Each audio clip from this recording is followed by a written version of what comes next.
Magandang araw mga tol. Another day, another cook, siyempre another menu. Yung menu natin ngayon ay tinatawag ko pesa, dalag with tilapia.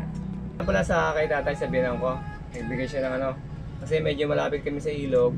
Nanguha siya lang ng tilapia, saka yun nga, nakakuha siya ng medyo malaking dalag, binigay sa amin. Ngayon yun ang lulutuin ko ngayon. Ito nga pala mga natin ay ingredients. Ngayon tayo, may mantika tayo, bawang, luya, sibuyas, pamintang buo, siling green, Baguio beans. Meron din tayong repolyo or cabbage. Meron din tayong pechay, tilapia sa kayong dalag. And then siyempre yung aking RW. May tubig siya na nilagyan ko ng tubig bigas. And then may tubig din naman. Pero bago tayo mag-umpisa, let's pray. Lagi tayo magpapasalamat sa Panginoon sa biyayang binibigay sa araw-araw. Ibigay sa atin pinapagkaloob ng Diyos. Diyos ko, maraming po salamat sa biyayang nasa harapan ko ngayon. Alam ko namang galing sa inyo.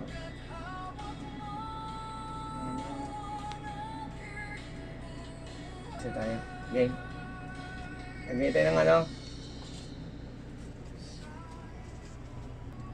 konti lang. Yan. Bawang. Kailangan yung bawang dito medyo dudurugin natin kasi siyempre naman natin pag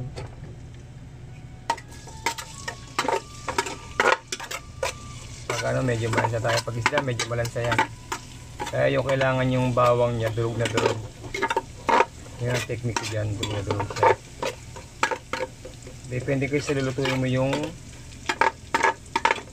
pagtatagtad ng mga ingredients din. Depende sa lulutuin o depende sa kinds ng lulutuin mo talaga, kung isda o karne, ganun. Depende yan. Then luya, luya. Luya tayo, luya. Yan, pipit din siya, pinipipit ko siya. Ginamitan ko siya ng almros ba tawag doon, batong yan, masarap, nangamoy na agad. Binabi yung bawang, mantanggal na lang siya ng isda.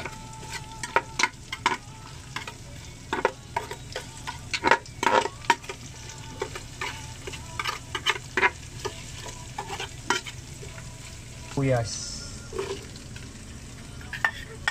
Hindi nyo masyadong sulugin muna natin pagkakano kasi medyo mabait siya pag natulog yung bawang. Balance din natin yung pagkakano niya, kakagisa. Ito yung RW. Ito na yung rice rice wash. Lagi kong yan.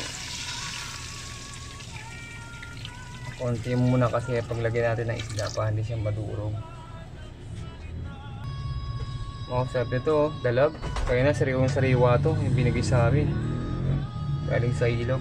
Sariwang-sariwa yan.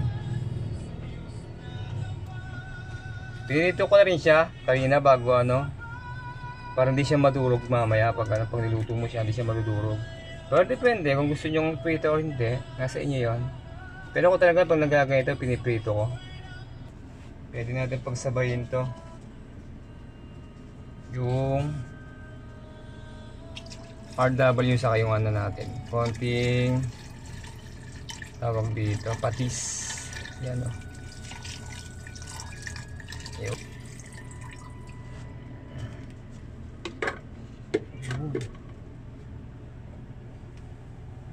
Lagyan na rin natin yung pamintang buo.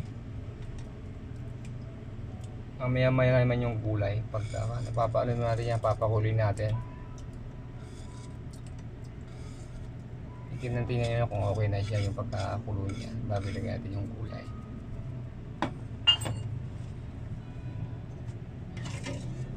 Okay mga tol, takpan muna natin siya.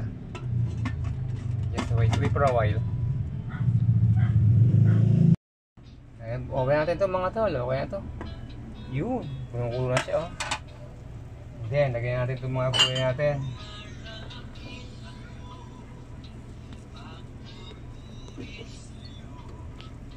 Lagyan natin yung gulay natin. Sesamo.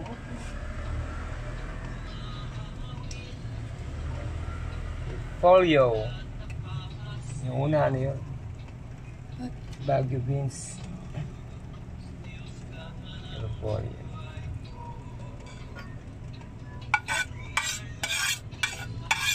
Yan yun.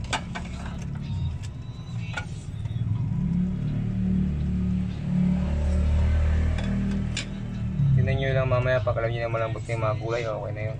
Yung ceiling green.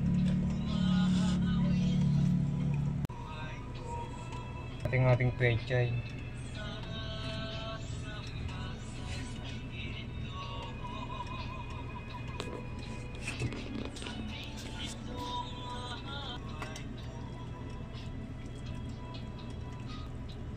Okay yan, maya-maya.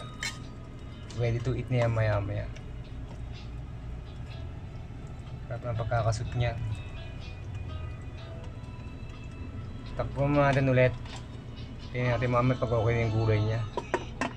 Let's open tol. Testing natin. Tingnan natin kung okay na. Yun. Okay na to. Okay na siya. Luto na siya. Yung gulay kasi masarap yan pag hindi masyadong luto. Kawawa din kasi sustansya niya pag sobrang luto. Nag-overcook. Nakawala rin. Wow, sarap po ito. Puto bisto. Wow. Yun, okay na. Takpan natin. Patay natin yung kalan. Thank you mga tol for watching my video. Please follow.